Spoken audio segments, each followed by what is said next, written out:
ബ്രഹ്മസൂത്രത്തിന്റെ 25-ാമത്തെ പേജില് ഭാഷ്യം 2-ാം പംക്തിയില് ഏവം അഹം പ്രത്യയനം അശേഷ സ്വപ്രചാര സാക്ഷിണി പ്രത്യേകാത്മനി അധ്യസ്യ.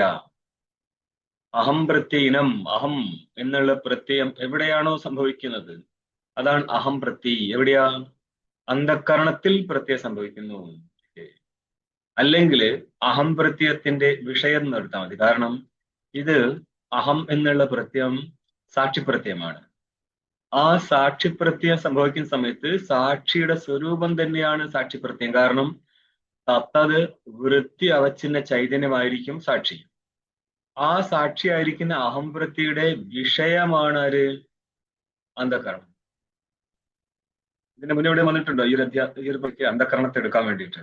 ഇങ്ങനെ ഇരിക്കുന്ന അഹംപ്രത്യേനം അന്ധകരണം സ്വപ്രചാര സാക്ഷിണി, അന്ധകരണത്തിന്റെ പ്രചാരം എന്ന് പറയുന്ന വൃത്തി, ഈ സകല അന്ധകരണ വൃത്തികളെയും ഭാസിപ്പിച്ചു കൊണ്ടിരിക്കുന്നതാണ് സാക്ഷി.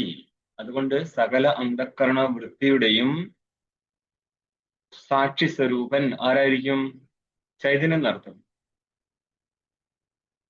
ഇങ്ങനെ ഇരിക്കുന്ന സാക്ഷിയെ ആരെ? സാക്ഷിണി. സത്വമെന്തമാണത്? സാക്ഷിണി പ്രത്യേകാത്മനി, സാക്ഷിയായിരിക്കുന്ന പ്രത്യേകാത്മാവായിരിക്കുന്ന ചൈതന്യത്തിൽ ആരുടെ അധ്യാസം നടക്കുകയാണ്? അഹംപ്രത്യയത്തിന്റെ വിഷയമായിരിക്കുന്ന അന്ധകരണത്തിന്റെ അധ്യാസം നടക്കുകയാണ്. ഒന്ന് കഴിഞ്ഞു. ഇനി തല തിരിച്ചിട്ട് തഞ്ചപ്രത്യേകാത്മാനം, ആ പ്രത്യേകാത്മാവിനെ എങ്ങോട്ടും അധ്യസിക്കണം? അന്ധകരണത്തിലേക്ക് അധ്യസിക്കണം. കാരണം എവിടെയാണോ അധ്യാസം വരുന്നത്, ഏത് അധ്യാസ സ്ഥലത്തും ഇതരേതര അധ്യാസം നടക്കും. കയറിലെ സർപ്പാധ്യാസനാണെങ്കിൽ കയറിന്റെ അധ്യാസം സർപ്പത്തിലും സർപ്പത്തിന്റെ അധ്യാസം കയറിലും നടക്കും. ഇനി ഇവിടെ എന്താ കാണിക്കുന്നത്? അന്ധകരണത്തിന്റെ അധ്യാസം സാക്ഷിയിലും തലതിരിച്ചിട്ട് സാക്ഷി ചൈതന്യത്തിന്റെ അധ്യാസം അന്ധകരണത്തിലാണ് വരുന്നത്.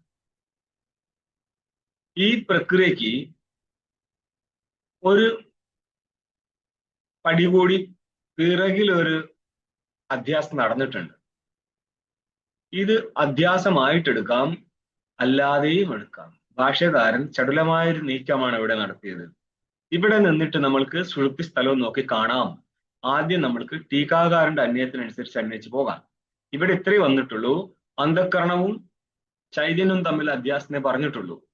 അന്ധകരണവുമായിട്ട് ഏത് ചൈതന്യത്തെ അധ്യസിച്ചെന്ന ഒരു വിഷയമുണ്ട്. ശുദ്ധ ചൈതന്യത്തെയാണോ അഥവാ അവിദ്യാവിശിഷ്ട ചൈതന്യത്തെയാണോ എന്നുള്ളതാണ്. ഇവിടെ നിന്നിട്ടാണ് ചിന്താഗതി മാറുന്നത്. നമുക്ക് ആദ്യം ടീക്ക നോക്കാം. എന്താ പറയുന്നത്? തത് വിപരീയണ എന്ന് പറഞ്ഞു അല്ലേ? 5-ാമത്തെ പങ്ക്തി ടീക്കയില് അധ്യസ്ഥസ്യ ജഡസ്യ വിപര്യോ അധിഷ്ഠാനത്വം ചൈതന്യം ച തദാത്മന സ്ഥിതമിതി ആവത്. ആദ്യം പറഞ്ഞു അന്ധകരണത്തെ ചൈതന്യത്തിലേക്ക് അധ്യസിച്ചു. ഇനിയോ ആ ചൈതന്യത്തെ അന്ധകരണത്തിലേക്ക് അധ്യസിക്കുന്ന സ്ഥലത്തെ പറഞ്ഞപ്പോഴാണ് പറഞ്ഞത് തത് വിപരീയണ എന്ന്. അപ്പോൾ തദ്പദം കൊണ്ട് ഏതെടുക്കണം? അധ്യസ്ഥ വസ്തുവിനെടുത്തു. നോക്കണേ, ശ്രദ്ധിച്ചോളണം. ഇവിടെ സംസർഗ അധ്യാസം മാത്രം പറയാനുള്ള വ്യവസ്ഥ ചെയ്യാൻ പോവാണ്. അന്നപ്പോൾ ജഡവിപര്യമായി എന്ന് പറഞ്ഞാൽ എന്തർത്ഥം കിട്ടും? ജഡം ഒരിക്കലും അധിഷ്ഠാനമായിട്ട് ഇരിക്കത്തില്ല. ജഡവും അധിഷ്ഠാനമായി കഴിഞ്ഞാൽ പ്രകാശിപ്പിക്കാൻ ഒരു വസ്തു ഉണ്ടാവാതിരിക്കുമ്പോൾ ജഗതാന്ത്യപ്രസംഗം നേരിടും. ജഡത്തിന് സ്വന്തം നിലയ്ക്ക് പ്രകാശിക്കാൻ പറ്റത്തില്ല. അപ്പോൾ മറ്റാരോ പ്രകാശകനായിട്ടിരിക്കുമ്പോൾ മാത്രമേ ജഡം പ്രകാശിക്കത്തുള്ളൂ. ആ പ്രകാശകനായിട്ടിരിക്കുന്ന വസ്തുവിനെയാണ് നമ്മൾ അധിഷ്ഠാനം എന്ന് പറയുന്നത്. അപ്പോൾ ഒരു അധിഷ്ഠാനം ഇരിക്കുമ്പോഴാണ് ജഡമായിരിക്കുന്ന വസ്തുക്കൾ പ്രകാശിക്കത്തുള്ളൂ. ആയതിനാൽ ജഡത്തിന്റെ വിപരീത രൂപത്തിൽ എന്നാണ് തദ് വിപരീണ എന്നുള്ളതിന്റെ അർത്ഥം. ഇതാണ് ടീക്കയിൽ പറയുന്നത് തസ്യ അധ്യസ്തസ്യ. ഇവിടെ അന്ധകരണം വരെയുള്ള വസ്തുക്കൾ അധ്യസ്ഥങ്ങളായിരുന്നു. ആ അധ്യസ്ഥങ്ങളായിരിക്കുന്ന ഈ അധ്യസ്ഥ വസ്തുക്കൾക്ക് ഒരു വിശേഷണം കൂടി പറയാണ് ജഡസ്യ. ജഡമായിരിക്കുന്ന ഈ അന്ധകരണാദികളായിരിക്കുന്ന അധ്യസിക്കപ്പെട്ടിരിക്കുന്ന യാതൊരു വസ്തുക്കളുണ്ടോ അവയുടെ വിപരീതം, വിപരീതം എന്ന് പറയുന്ന അർത്ഥം വിപരീതം എന്തായിരിക്കും? വിപരീത സ്വരൂപം അധിഷ്ഠാനത്വം, അതേപോലെ ചേതനത്വം, ചൈതന്യം എന്നർത്ഥം. അപ്പോൾ തത് വിപരീതമായിരിക്കുന്നത് ആരാണ്? തദ്പദം കൊണ്ട് ഏതെടുക്കും? അധ്യസ്ഥ വസ്തുവിനെ എടുക്കുക. തത് വിപരീതം ആരാവും? ചേതന രൂപനാവും. ആ ചേതനന്റെ അധ്യാസമാണ് ഇനി പറയുന്നത്. എന്താണ്? തദാത്മന സ്ഥിതം എന്നാണ്. തദാത്മന സ്ഥിതം ആ സ്വരൂപത്തിൽ ഇരുന്നുകൊണ്ട്, തദാത്മന തദ് വിപരീണ, തദാത്മന അർത്ഥമാണ്, തദ് വിപരീണ അർത്ഥമാണ് തദാത്മന. അന്നപ്പോൾ ജഡ വിപരീണ, ജഡവിപരി എന്തായിരിക്കും? ചൈതന്യ സ്വരൂപേണ.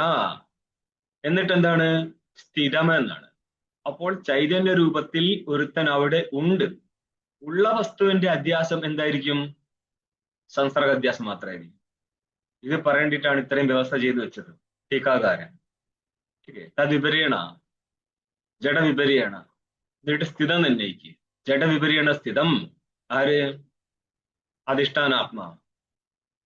ആ ആത്മാവിനെ എങ്ങോട്ട് അധ്യസിച്ചു? ഇനി ഭാഷ്യം കണ്ടോ? അന്ധകരണാദിഷു അധ്യസ്ഥിതി, അന്ധകരണാദികൾ അധ്യസിക്കും. അന്നപ്പോൾ ചൈതന്യ രൂപത്തിൽ ഈ ഉള്ള വസ്തുവിനെ അന്ധകരണാദികളിലേക്ക് അധ്യസിക്കുന്നതുകൊണ്ട് ആ അധ്യാസത്തെ, ഒരു അധ്യാസത്തെ എടുത്തോ. എന്നിട്ടാണ് പറയുന്നത് അവിടുത്തെ സ്വരൂപാധ്യാസത്തെ സംസർഗ അധ്യാസത്തെ എടുത്ത് കാണിക്കുകയാണ്. സ്വരൂപത്തിൽ ഉള്ള വസ്തുവിന്റെ അധ്യാസം നടക്കത്തില്ലാവും. അതായത് കയറിലെ സർപ്പസ്ഥലത്ത് പോലും കയറും സർപ്പവും ഒന്നിച്ചിരുന്ന അധ്യാസം നടക്കുന്നുണ്ട്. എന്നിട്ടാണ് എടുത്ത് കാണിക്കുന്നത് അവിടെ ഒരു വസ്തു വാസ്തവത്തിലുള്ളതാണ്. കാരണം സത്യാനിവൃത്തി മിഥുനീകൃത്യ എന്ന് എല്ലാ അധ്യാസ സ്ഥലത്തും ആവശ്യമുണ്ട്. അല്ലാണ്ട് ചിലയിടത്ത് വരും ചിലയിടത്ത് വരത്തില്ല എന്ന് പറയാൻ പാടില്ല. കാരണം നിങ്ങൾ ഇനി തെരഞ്ഞു കഴിഞ്ഞാൽ ചാറ്റ് GPT പോലും കിട്ടുക ചിലയിടത്ത് പറ്റും ചിലയിടത്ത് പറ്റൂല എന്ന്. അങ്ങനെയും നല്ലത് എല്ലായിടത്തും കുറച്ച് വെക്കണം. ठीक है, അതിന് വേണ്ട യുക്തികൾ അവതരിപ്പിച്ചേ പറ്റത്തുള്ളൂ. അപ്പോൾ ഇവിടെ ഉള്ള വസ്തുവിന്റെ സ്വരൂപാധ്യാസം നടക്കത്തില്ല, കാരണം സ്വരൂപത്തിലുള്ളതാണ്. കയറിലെ സർപ്പസ്ഥലത്ത് നമ്മൾ അധ്യസ്ഥമായിരിക്കുന്ന ഒരു സർപ്പത്തെ മാനിക്കുന്നുണ്ട്. അതിന് പ്രാതിഭാസിക സർപ്പം എന്ന് പറയും. അതുകൊണ്ട് ആ വസ്തു പ്രാതിഭാസികമായതിനാൽ അധിഷ്ഠാനമായിരിക്കുന്ന കയറായിരിക്കുന്ന വസ്തു, കയർ ശരിക്ക് രജ്ജു, അത് രജ്ജു അച്ഛന ചൈതന്യത്തെയാണ് നമ്മൾ വസ്തു എന്ന് പറയാം. കേവല കയറും നല്ലത്. കയറും കൂടെ ഇരിക്കുന്ന ചൈതന്യമുണ്ട്. ആ ചൈതന്യത്തിലേക്കാണ് ഏതിനെ അധ്യസിച്ചത്? സർപ്പത്തെ അധ്യസിച്ചത്. അപ്പോൾ സർപ്പത്തിന്റെ സ്വരൂപാധ്യാസവും വരും, സംസർഗാധ്യാസവും വരും. സർപ്പത്തിലേക്ക് കയറവച്ചന്റെ ചൈതന്യത്തിന്റെ സ്വരൂപാധ്യാസം വരത്തില്ല, കാരണം സ്വരൂപമുണ്ട്. സംസർഗാധ്യാസം മാത്രമേ ഉള്ളൂ. അധ്യാസം നടന്ന സ്ഥലത്ത് ഇതും ചിന്തിക്കുകയാണ്, അവിടെ സംസർഗാധ്യാസമാണോ സ്വരൂപാധ്യാസമാണോ വന്നത് എന്ന്. അപ്പൊ ഉള്ള വസ്തു ആയതുകൊണ്ട് അവിടെ നടന്നത് കേവല സംസർഗത്തിന്റെ അധ്യാസമാണ്. സംസർഗം എന്താണ്? താദാത്മ്യം. ആരുടെ?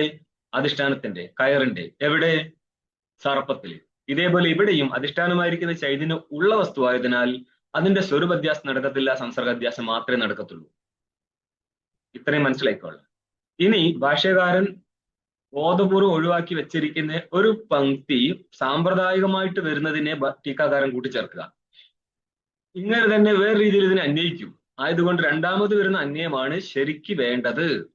ടീക്കെ, അതുകൊണ്ട് ഇനി പോകുന്നത് ഒരു ജഡില ഏരിയയിലേക്കാണ്. ശ്രദ്ധിച്ചോ. തത്ര അജ്ഞാനെ കേവല ആത്മന സംസർഗ. ഇവിടെ അജ്ഞാനായിട്ടുള്ള സംസർഗം നമ്മൾ ഇതുവരെ ഭാഷ്യത്തിൽ പറഞ്ഞിട്ടുണ്ടോ? ഭാഷ്യത്തിൽ എവിടം വരെ പറഞ്ഞിട്ടുള്ളൂ? അന്ധകരണമായിട്ടുള്ള അധ്യാസം വരെ പറഞ്ഞിട്ടുള്ളൂ. അന്ധകരണ അധ്യാസത്തിന് മുന്നേ ഏത് അധ്യാസ വന്നത്? അന്ധകരണോ സാക്ഷിയായിട്ടുള്ള അധ്യാസത്തിന് മുന്നേ ഏത് അധ്യാസം പറഞ്ഞ്? ഇന്ദ്രിയങ്ങളായിട്ടുള്ള അധ്യാസം. അതിന്റെ മുന്നേ എന്ത് അധ്യാസം വന്നു?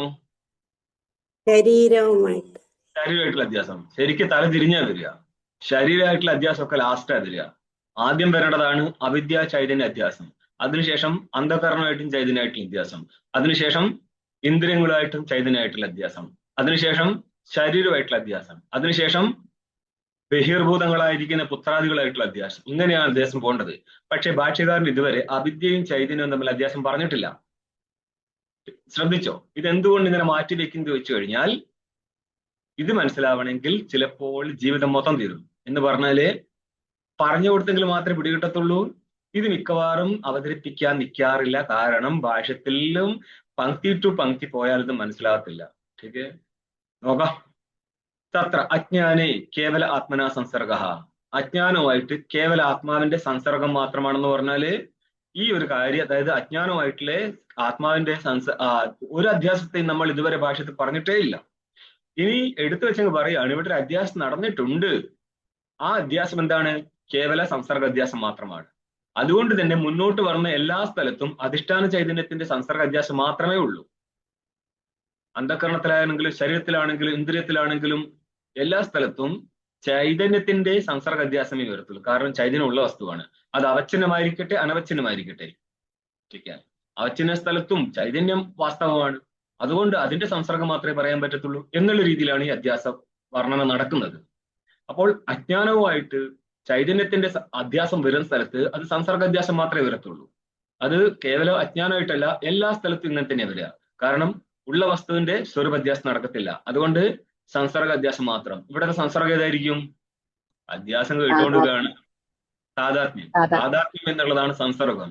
എന്റെ കുട്ടികളെ, പങ്ക്തി ടു പങ്ക്തി നിങ്ങൾ വായിച്ചിട്ട് കാര്യമില്ല. എക്സ്ട്രാ പറഞ്ഞു തന്ന സാധനം തലയെ കയറ്റാൻ ശ്രമിക്കി. ഇനി മനസ്സി അജ്ഞാനോപഹിതസ്യ, മനസ്സിലാണ് ഈ അന്ധകരണത്തിൽ, ഇതാണ് ഭാഷ്യത്തിൽ പറഞ്ഞു വന്നിട്ടുള്ളൂ. അജ്ഞാന ഉപഹിതനായിരിക്കുന്ന ഒരു ആത്മാവുണ്ടായിരുന്നു. അതെപ്പോഴേ കിട്ടത്തുള്ളൂ? ആദ്യ അജ്ഞാനത്തിന്റെ അധ്യാസം നടന്നിരുന്നു എങ്കിൽ ചൈതന്യമായിട്ട്.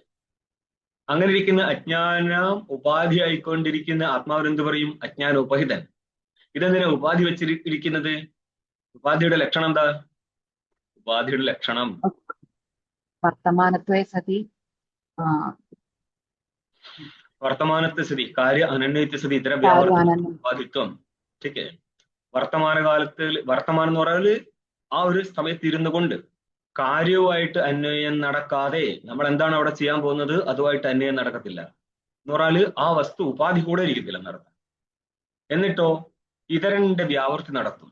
അതായത് ഉദാഹരണത്തിന് കർണം എന്താണെന്ന് ചോദിച്ചു കഴിഞ്ഞാൽ നൈയായികൻ പറയും ശ്രോത്രം എന്നല്ല കർണം. ശ്രോത്രം എന്താണെന്നല്ല, ശ്രോത്രേന്ദ്രിയ എന്താണ്? കർണ വിവരവർത്തി അവച്ചിന്ന ആകാശമാണ് ശ്രോത്രം, കർണശസ്കുലി. ഈ ചെവിടിന്റെ ഉള്ളിലിരിക്കുന്ന ആകാശത്തെയാണ് ശ്രോത്രേന്ദ്രിയം എന്ന് പറയുന്നത്. ആ സ്ഥലത്ത് കർണ എന്നുള്ള ഈ കർണവിവരം എന്ന് പറഞ്ഞല്ലോ, ഈ സ്ഥൂലമായിരിക്കുന്ന വസ്തു, ഇതിന്റെ ഉള്ളിലിരിക്കുന്ന ഇന്ദ്രിയമാണ് ശ്രോത്രേന്ദ്രിയം എന്ന് പറയുമ്പോൾ ഇന്ദ്രിയത്തിന്റെ കൂടെ ഈ പുറത്തിരിക്കുന്ന ഈ ഭാഗം കർണം എന്നുള്ള സ്ഥൂലമായിരിക്കുന്ന ഭാഗം കൂടെ പോകത്തില്ല. ഇതിനു വേണ്ടിയാണ് ഉപാധിയാക്കിയിട്ട് കർണശസ്കുലി വെച്ചിരിക്കുന്നത്. എന്നാൽ അതെന്ത് ചെയ്യും? മറ്റു ഇന്ദ്രിയങ്ങളിൽ നിന്ന് ശ്രോത്രേന്ദ്രിയത്തെ മാറ്റി കാണിക്കുകയും ചെയ്യും. അതുകൊണ്ട് തന്നെ ഉപാധിയായിരിക്കുന്ന അവിദ്യ ചൈതന്യത്തിന്റെ കൂടെ പോകാതെ തന്നെ മറ്റു ജഡവസ്തുക്കളിൽ നിന്ന് കേവല ചൈതന്യത്തെ വേർതിരിച്ച് കാണിക്കാൻ ഉപയോഗിക്കും. അന്നപ്പോൾ മനസ്സിൽ ആരുടെ അധ്യാസമാവും നടന്നത്? അജ്ഞാനോപഹിതന്റെ അധ്യാസം. അജ്ഞാനത്തിൽ ആരുടെ അധ്യാസം നടന്നത്? കേവലന്റെ അധ്യാസം. ആ അധ്യാസ സ്ഥലത്ത് എന്തേ നടന്നിട്ടുള്ളൂ? സംസർഗ അധ്യാസം മാത്രമേ ഉള്ളൂ. ഇനി മനോവച്ചിന്ന ചൈതന്യ മനസ്സിൽ അജ്ഞാനോപഹിതന്റെ അധ്യാസം നടക്കുമ്പോൾ അവിടെ ഉപഹിതനായിരിക്കുന്ന വസ്തു ചൈതന്യമാണ്. ചൈതന്യത്തിന്റെയും മനസ്സുമായിട്ടുള്ള അധ്യാസവും സംസർഗാധ്യാസം മാത്രമാണ്. ദേഹാദോ, ദേഹാദികളിലോ മനോഹുപൈതസ്യ അകസ്യ ആത്മനഃ, മനോപാധിയായിരിക്കുന്ന ആത്മാവിന്റെ അധ്യാസം ദേഹത്തിലും. ഇനി എന്ത് വേണം? ദേഹോപുത ആത്മാവിന്റെ അധ്യാസം പുത്രാദികളിലെ സാകല്യ വൈകല്യങ്ങളിലായിട്ട് അധ്യസിക്കപ്പെടും. അപ്പോൾ നമ്മൾ ഒരു എക്സ്ട്രാ സ്റ്റെപ്പ് ടീക്കൽ എന്താ ചെയ്തത്? അജ്ഞാനമായിട്ടുള്ള ചേതനയുടെ അധ്യാസം ചെയ്തിട്ടുണ്ട്. ഇത് നിങ്ങൾ ഭാഷ്യത്തിൽ കണ്ടിട്ടില്ലായിരുന്നു. പക്ഷെ ഭാഷ്യകാരൻ വേറൊരു രീതിയിലാണ് ഇത് അന്വയിക്കാൻ പോകുന്നത്. ഈ സാധനം നമുക്കിനി ടീക്കയിൽ കാണാം. ഈ സാമ്പ്രദായികമായിട്ട് ഇതും ശരിയാണ്. പക്ഷെ വേറൊരു ഇടങ്കിൽ അന്വയിച്ചു കഴിഞ്ഞാൽ ഇതിന്റെ സീന് മൊത്തം മാറാൻ പോവുകയാണ്. ഏവം ആത്മനി ബുദ്ധ്യാദി അധ്യാസാത് കർത്തൃത്വാദി ലാഭ ബുദ്ധ്യാദൂച ആത്മാധ്യാസ ചൈതന്യലാഭ ഇതി ഭാവ. ഇപ്രകാരം ആത്മാവിൽ ബുദ്ധിയുടെ അധ്യാസവും ബുദ്ധിയിൽ ആത്മാവിന്റെ അധ്യാസവും നടന്നതുകൊണ്ട്, ബുദ്ധി എന്നുള്ളത് കൊണ്ട് ഉദ്ദേശം എന്താണ്? അന്ധക്കരണം. അന്ധക്കരണത്തിന്റെ അധ്യാസം ചൈതന്യത്തിലും ചൈതന്യത്തിന്റെ അധ്യാസം അന്ധക്കരണത്തിൽ നടന്നതുകൊണ്ട് എന്ത് പറ്റും? ധർമ്മികൾ തമ്മിൽ പരസ്പരം അധ്യസിച്ചതിനാൽ ധർമ്മികളുടെ ധർമ്മങ്ങൾ തമ്മിൽ ക്രോസ് ആയിട്ട് അന്വയിക്കും. അന്ധക്കരണത്തിന്റെ ധർമ്മമായിരിക്കുന്ന കർത്തൃത്വം ചേതനിലേക്കും ചേതന്റെ ധർമ്മമായിരിക്കുന്ന ചൈതന്യം ബുദ്ധിയിലേക്കും ആരോപിക്കാൻ പോവുകയാണ്, അധ്യസിക്കാൻ പോവുകയാണ്. നോക്ക്, ആത്മനി ബുദ്ധ്യാദി അധ്യാസാത്, ആദ്യത്തെ അടുത്ത ബുദ്ധിയുടെ അധ്യാസം. ബുദ്ധിയുടെ അധ്യാസം ആത്മാവിൽ നടന്നതുകൊണ്ട് എന്ത് കിട്ടി? കർത്തൃത്വാദി ലാഭ. എവിടെ കർത്തൃത്വം സിദ്ധിച്ചു? ബുദ്ധിയിൽ കർത്തൃത്വത്തിന്റെ നേട്ടമുണ്ടായി. ഇനി ബുദ്ധ്യാതോച്ച ആത്മാധ്യാസാത്, ബുദ്ധ്യാദികളിൽ ആത്മാവിന്റെ അധ്യാസം നടന്നതുകൊണ്ട് എന്ത് ലാഭമുണ്ടായി? ചൈതന്യ ലാഭ. ചൈതന്യത്തിന്റെ നേട്ടം എവിടെ കിട്ടി? ബുദ്ധിക്ക് കിട്ടി. അതുകൊണ്ടാണ് ഈ ബൗദ്ധ സിദ്ധാന്തത്തില് വിജ്ഞാനവാദിയെ സംബന്ധിച്ച് ബുദ്ധി ആത്മാ എന്ന് പറയാൻ കാരണം, ബുദ്ധിയും ചൈതന്യവും തമ്മിൽ നടന്നിരിക്കുന്ന അധ്യാസം കൊണ്ട് ബുദ്ധി ഏത് ചൈതന്യം ഏത് എന്ന് വേർതിരിച്ചറിവില്ലാത്തതിനാൽ അവൻ ബുദ്ധിയെ തന്നെ ചൈതന്യമെന്ന് കരുതിയിട്ട് ആ അവസ്ഥയിൽ വരെ പോയി നിൽക്കുകയാണ്. അതിന്റെ അടുത്ത അധ്യാസം എന്ന് മാനിച്ചിട്ട് അടുത്ത സ്റ്റെപ്പിലേക്ക് പോയിട്ടില്ല. ബൗദ്ധ സിദ്ധാന്തത്തിന്റെ, അതായത് മാധ്യമികന് ശേഷം വരുന്നതാണ് വിജ്ഞാനവാദി. വിജ്ഞാനവാദി ബൗദ്ധൻ വിജ്ഞാനത്തിൽ വ്യതിരിക്തമായിട്ട് വസ്തുവിനെ മാനിക്കാത്തതിന്റെ കാരണം വിജ്ഞാനവുമായിട്ട് ചൈതന്യത്തിന്റെ അധ്യാസം, വിജ്ഞാനം എന്ന് ഉദ്ദേശിച്ച ക്ഷണിക വിജ്ഞാനമാണ്, ബുദ്ധി പോലും അല്ല. ബുദ്ധിയിൽ നിന്ന് ഉത്പന്നമാവുന്ന വിജ്ഞാനത്തെ വാസ്തവാക്കി എടുത്തിട്ട് അതിന്റെ വിവർത്തമാണ് സകല ജഗതും എന്ന് മാനിച്ചിരിക്കുകയാണ്. അവിടെ ചൈതന്യത അവന് ഗ്രഹിക്കാൻ കാരണം ചൈതന്യവും ബുദ്ധിയും തമ്മിൽ അധ്യാസമാണ്. ഇത്രയും കഴിഞ്ഞല്ലോ. ഇനി വർണ്ണിത അധ്യാസം ഉപസംഹരതി. ഇത്രയും വർണ്ണിച്ചിരിക്കുന്ന അധ്യാസത്തെ, ഇതെല്ലാം നമ്മൾ ചെയ്തിരിക്കുന്നത് കാര്യാധ്യാസം മാത്രമാണ്. ഇതിന്റെ പിറകിലുള്ള അധ്യാസമായിരുന്നു ഏതധ്യാസം? അവിദ്യാചിത അധ്യാസം. ഇതിനെ ഭാഷകാരൻ തൊട്ടിട്ടില്ല എന്ന് പറഞ്ഞു. പക്ഷെ ടീക്കാകാരൻ ഒന്ന് എടുത്ത് കാണിച്ചു വെച്ചു. ഇനിയും നമ്മൾ പിറകോട്ട് പോവുകയാണ് ഭാഷ്യത്തിലേക്ക് തന്നെ. എന്തുകൊണ്ട് അങ്ങനെ ചെയ്തു എന്നും കൂടി നോക്കാം. ഭാഷ്യം കാണും. ഏവം അയം അനാദിരനന്തോ നൈസർഗികോ അധ്യാസോ മിഥ്യാപ്രത്യയ രൂപ കർത്തൃത്വ ഭോക്തൃത്വ പ്രവർത്തക സർവലോക പ്രത്യക്ഷ. എല്ലാവർക്കും പ്രത്യക്ഷമാണ്. ഈ അവിദ്യയുടെ പ്രത്യക്ഷ ആർക്കാ സംഭവിക്കുന്നത്? ഏവം അയം അനാദി. ഈ അനാദിയെ രണ്ടാക്കിയിട്ടെടുക്കാം. പ്രവാഹ രൂപത്തിൽ അനാദിയാക്കാം. അത് നമ്മൾ നൈസർഗിക ശബ്ദം കൊണ്ട് പറയും ഇപ്പോൾ. അല്ലെങ്കിലോ ഈ കാര്യ അധ്യാസങ്ങളെല്ലാം കാരണസ്വരൂപം തന്നെയാണ്. കാരണമായിരിക്കട്ടെ അവിദ്യ അനാദി ആയതുകൊണ്ട് ഈ കാര്യസ്വരൂപമായിരിക്കുന്ന അധ്യാസവും അനാദിയായിട്ടിരിക്കും. അനന്തോ, അനന്തം എന്ന് പറയാൻ കാരണം ബ്രഹ്മജ്ഞാനം ഇല്ലാത്ത കാലത്തോളം നീണ്ടു നിൽക്കുന്നത് കൊണ്ട് അനന്തമായിട്ടിരിക്കുകയാണ്. എന്ന് തുടങ്ങിയെന്ന് വെച്ച് കഴിഞ്ഞാൽ ഇല്ല, ഇത് അനാദിയാണ്. എവിടം വരെ നിൽക്കുമെന്ന് വെച്ച് കഴിഞ്ഞാൽ അതും പറയാൻ പറ്റത്തില്ല. കാരണം ബ്രഹ്മജ്ഞാനം ഉണ്ടെങ്കിൽ മാത്രമേ നഷ്ടപ്പെടത്തുള്ളൂ. അതുകൊണ്ട് ഇന്ന് വരെ നിലനിൽക്കുന്നതുകൊണ്ട് അനന്തമായിട്ട് നിൽക്കുന്നു. നൈസർഗികോ എന്ന് ഒരു അധ്യാസത്തിൽ നിന്ന് സംസ്കാരത്തിൽ നിന്ന് അടുത്ത അധ്യാസം, ഇങ്ങനെ പ്രവാഹ രൂപത്തിൽ പോകുന്നത് കൊണ്ട് നൈസർഗികമാണിതെന്ന് പറഞ്ഞു. എന്നിട്ട് എന്താ പറയുന്നത്? അധ്യാസോ. ഇനിയാണ് ഭാഷ്യകാരൻ സ്വന്തം ഈ ഒരു കാര്യം മനസ്സിലായാൽ നിങ്ങൾക്ക് സുഷുപ്തിയിലെ അധ്യാസവും എൻ്റയർ വേദാന്തത്തിന്റെയും ഒരു ഘട്ടം പിടികിട്ടും. എന്താ ശബ്ദപ്രയോഗം നടത്തിയത്? മിഥ്യ പ്രത്യയ രൂപ. ഇതിന് പല അർത്ഥമുണ്ട്. മിഥ്യ എന്ന് പറഞ്ഞു കഴിഞ്ഞാൽ മായ. പ്രത്യയത്തിന് രണ്ടർത്ഥമുണ്ട്. പ്രതീയതീതി പ്രത്യയ, പ്രതീതി പ്രത്യയ. പ്രതീതി പ്രത്യയം എന്ന് പറഞ്ഞാൽ ജ്ഞാനം, പ്രതീയതീതി പ്രത്യയം എന്ന് പറഞ്ഞ വിഷയം.